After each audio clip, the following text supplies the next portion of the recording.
Good morning, everybody. Hi, friends over the rainbow. Welcome to this meditation session. Let's begin by taking refuge in generating the four immeasurable thoughts. Until I have reached full awakening, I take refuge in the Buddha, the Dharma, and the Supreme Sangha. By means of beneficial actions such as generosity, may I attain enlightenment in order to benefit beings. Until I have reached full awakening, I take refuge in the Buddha, the Dharma, and the Supreme Sangha.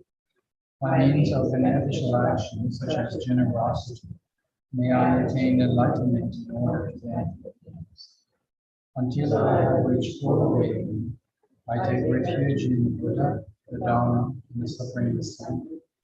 By means of beneficial actions such as generosity, may I attain enlightenment in order to benefit beings. May all beings find happiness in the cause of happiness. May they be free from suffering in the cause of suffering. May they not be separated from the perfect happiness that is free from suffering. May they abide in great equanimity, free from attachment and aversion towards near and far. May all beings find happiness in the cause of happiness. May they be free from suffering in the cause of suffering. May they not be separated from the perfect happiness that is free from suffering. May they abide in great equanimity, free from attachment and aversion towards near and far. May all beings find happiness in the cause of happiness. May they be free from suffering in the cause of suffering. May they not be separated from the perfect happiness that is free from suffering. May they abide in great equanimity, free from attachment and aversion towards the earth.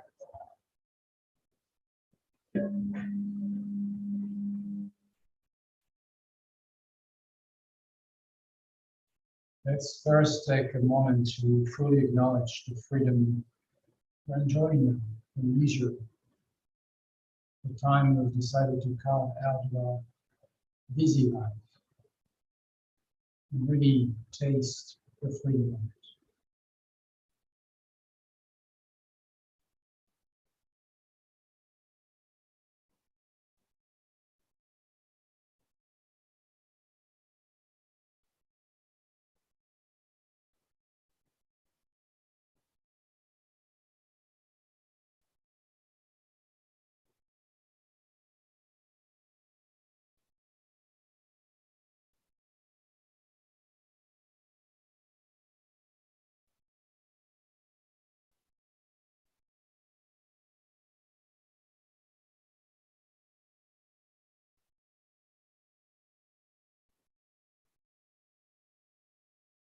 Now we can pay attention to the essential point that we probably will notice otherwise. We notice the contact with the ground, whether we sit on a chair directly on the floor. We sense this beautiful stability we gain from the generous offer of the earth.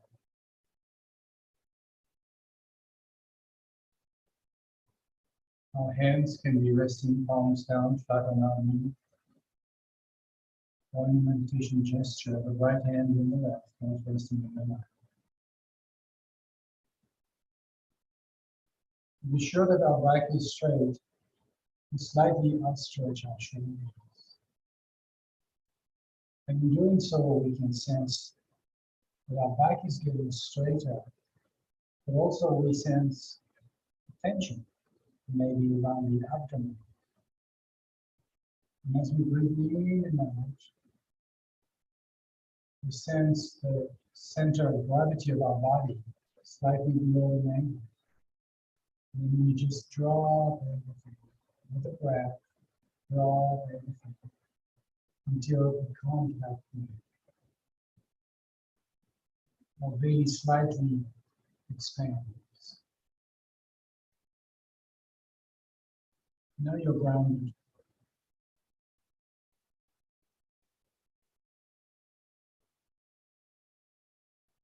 The mouth is relaxed, maybe in a half smile. The tongue is lightly touching the palate.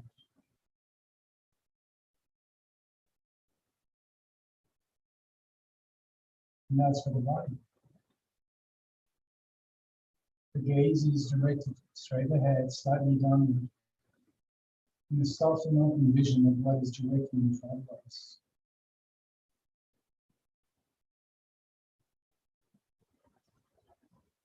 We notice how we don't stare at whatever is in front of us.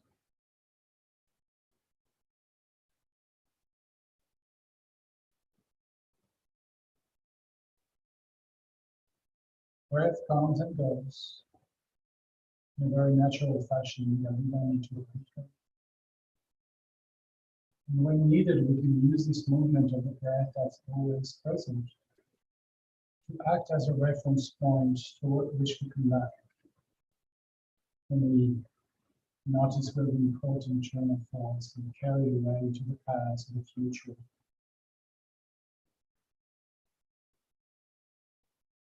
But otherwise, this is a stream, a thread of mindfulness that we can hold on to in a very light manner and follow as we breathe in.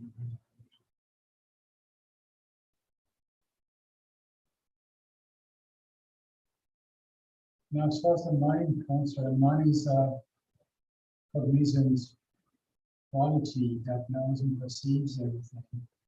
There's no way to stop the flow of mental items. Actually, it's not even necessary. We don't need to suppress them violently. Yet we don't need to promote them. Thoughts arise, sense perception arises. And what we classify is not so much the flow of mental items, but it is the old habit of fixing, evaluating, organizing the flow. In a way, you give your mind a break. Just let it be in the pasture of spaciousness, like you would let your horse in a huge pasture be. If the pasture is big enough, the horse will calm down. There's nothing to do.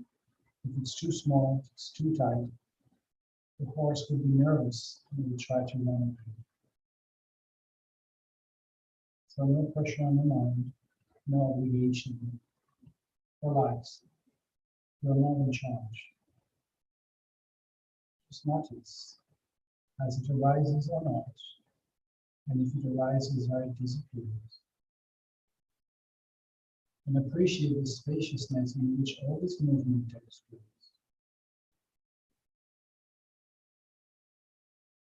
Sense that spaciousness and the comfort that comes with it when the mind is not directed.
Feel free to move or stretch a bit if you need.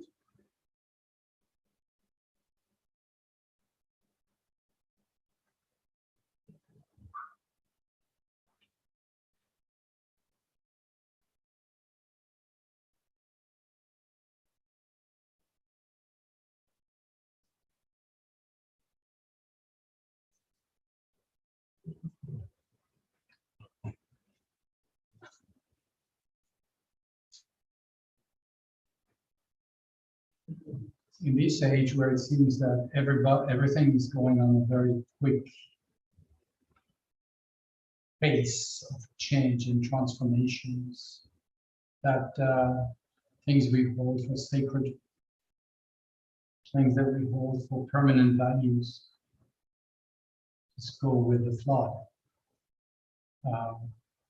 If you read the news without being horrified, you can be aware that everywhere in the world things are just like changing. I don't know if it's good or bad, but it's like definitely changing.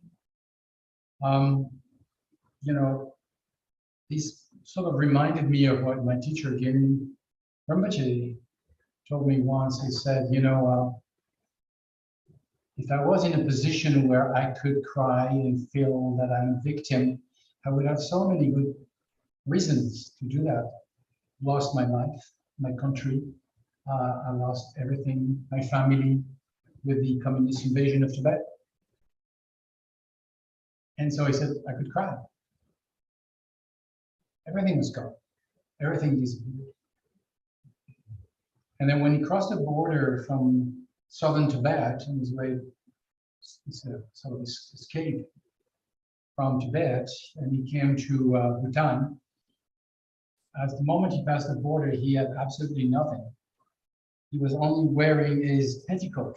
You know, like Tibetan monks, they have a robe, and then under that they have a petticoat. He didn't even have his robe anymore. You know, Russia, they used to lost everything. So he crossed the border with his petticoat, not a book, not a dime, nothing. And he said, that was the best day of my life. Okay. And that makes me think now, like a sort of like a regular contemplation. What would be left when everything falls apart? What everything that we hold as the basis of our existence, which is to be washed away. What would be left? And I'm not talking about death at this point because it's a radical transition, but I'm talking just about life before death. You know, we hold, you know, like the Constitution, we hold this truth to be, you know, like permanent and so on and so forth. Not. Everything is changing. So the question that I ask myself all the time is that, am I ready for that? What is the thing that will stay when everything else will go away? You know, I have a lot of books in my study. If you take them all away, that would make space for more books. But if there is no publisher anymore, if there's no paper, if there is no printing, I have a computer with a lot of information inside that are to me very important and vital. Just a sound flare, and all is gone. Your paper Dharma, your electronic Dharma, whoosh. Authoritarian regime, and this is going to be now the Communist Party's meeting room. Like the Uyghur are fine if they read the Quran and pray, even in their home. Okay. Whoosh. I don't know how I would cope with my favorite brand of coffee not being available, or my super posh Austrian chocolate not available. hurricane high and tear the roof of a warehouse in Florida for 17,000 bars of my favorite chocolate ware. There was no way to get access to them anymore. Okay, can you survive? Your house taken away. Flood, lightning, repossessed, bang, whatever. So the question is, it's kind of a basic question is, what is my ground and certainty that will not be washed away by external conditions? What is it? If you think about everything, and everything goes away, everything you hold for truth is just gone. What is left? The only thing that's left is what you have gained certainty about. The only thing that's left is certainty, the confidence. The Dharma of books is gone. The teachers deported. When I was in France in the 70s, and then was this young guy who was new to the center, and then he received a blessing cord during an empowerment, and he didn't know. It was kind of naive, and he said, "What is this blessing cord for?" And I said, "Well, don't you know? It is just like the yellow staff of the Jews. When they come after us to run us out, they will find us with a blessing, the red cord we have around the neck, and then we just like yank it out." Okay, so when the Dharma is gone, the center is gone, the house is gone, teachings are gone, the words are gone, and the teachers are gone, what are you left with? And how come that Gendin Rinpoche, when crossing the border with his underwears, said, "This is the best day of my life"? Because he saw inherent to all these outer signs of my security and my enjoyment. He saw the chains and the ball at the end of the chain. He saw that how much he was prisoner of all of this. And even, he left home when he was 7, going to the monastery, served his uncle, was a great yogi, and then went into retreat, and then spent most of his life going from one hermitage to another in the high mountains of Tibet. Can't say he was busy with the samsara, but still, there's a lot of things connecting him. Like, would it be just to connecting him to a culture, a way of thinking, a location, attachment to the homeland? And he was liberated by the graceful intervention of the Communist Party invasion of his land. But do we have the strength right now? That's the question, I ask myself every day. What is left when everything else is gone? And then if I really look inside, the certainty about the nature of reality and the nature of my mind that I gain through observation, introspection, meditation, again and again. Looking at the world, it appears through the driving force of the karma of beings, it coalesces and stays for a while and then moves and then transforms and so on.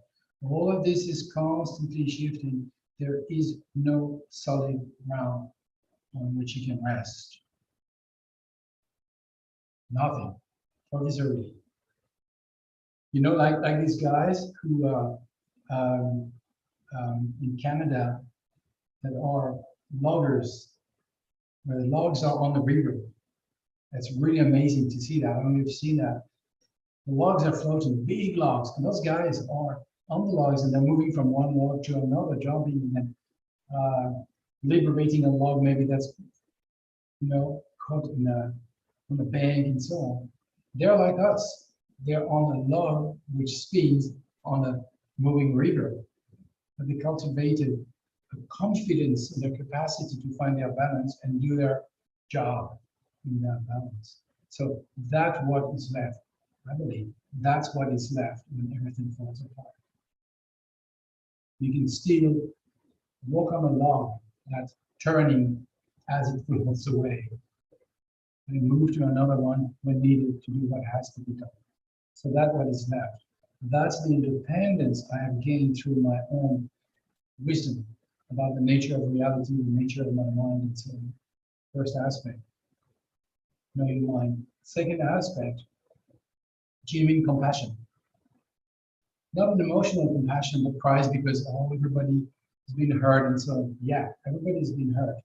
But mostly what they suffer from is the habit of thinking that all of this is real and the attachment to a certain arrangement, agreement that feels they want to be stable. This is logs on a fast river. It's changing. So understanding that true compassion is a compassion that is not blinded by illusion and dualistic fixation. It's a compassion that comes from wisdom and that is efficient, like the book these lawyers have. This is efficient compassion. And that's all that's left. So now the questions that I have is, do I have this? Do I have this? You know, and if I don't have it, how come I'm not spending all my time to have it? Because all the rest is floating. Everything is falling apart. You know, like we have America, the best country in America. Okay, we're very happy and proud of this, right? And then we have the best currency. And then in Saudi Arabia, pull the plug and then get back the trillions of dollars they hold on bonds. The dollar, which is, you know, and just disappear. And so all these, how we call this, monopoly money, will just appear for what it is. And then, because this monopoly money is connected with brick and mortar will fall apart. You know,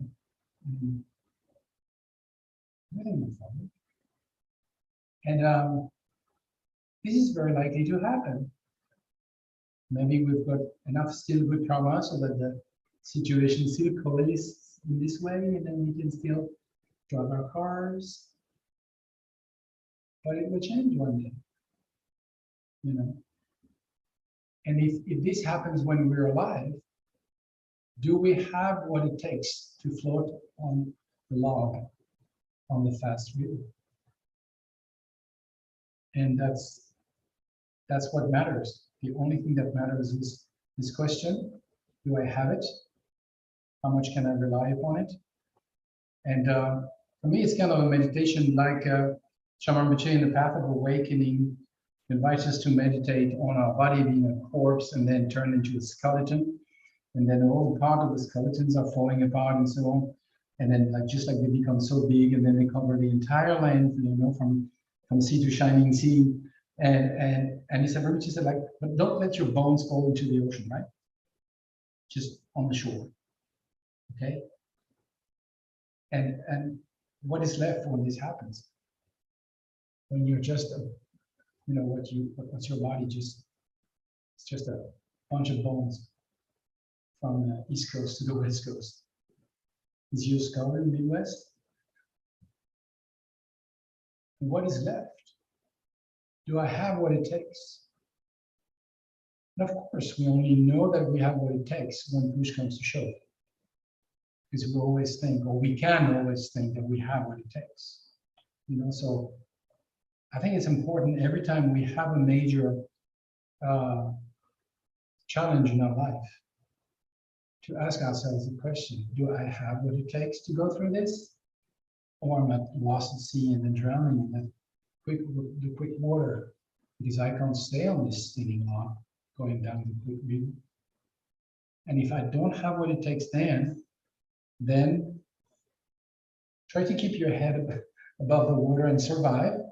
And then next, as you're back to some social, whatever, work essentially, mainly at killing what it is.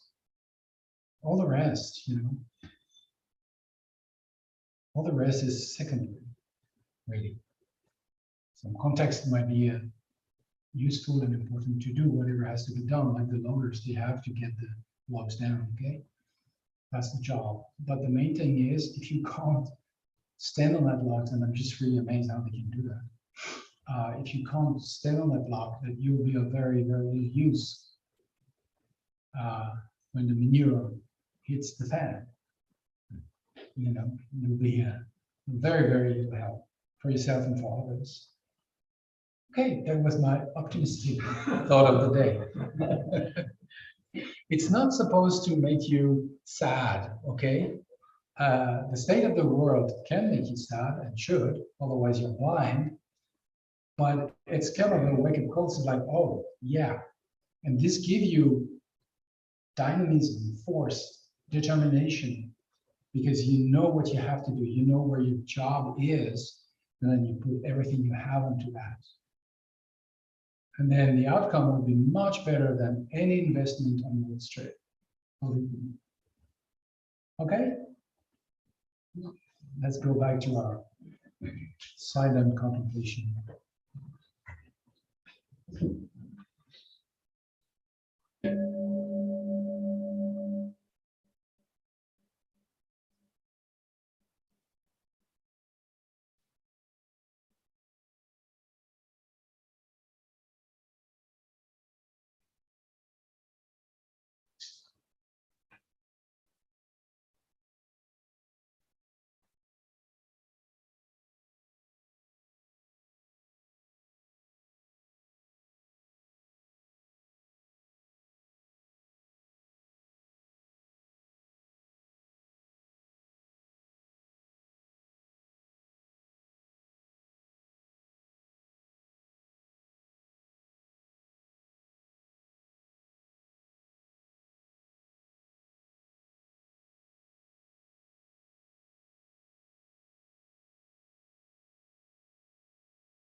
Let's share the merit of this practice with everyone.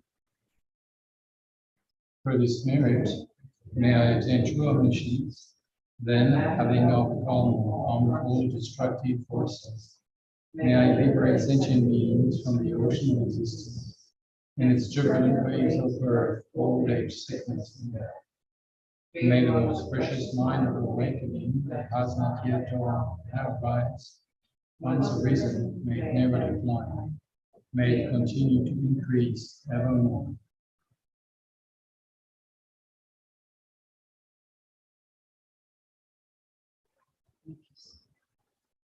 Thank you very much. Thank you, friends from over the rainbow. Have a good day, and see you next time we see each other.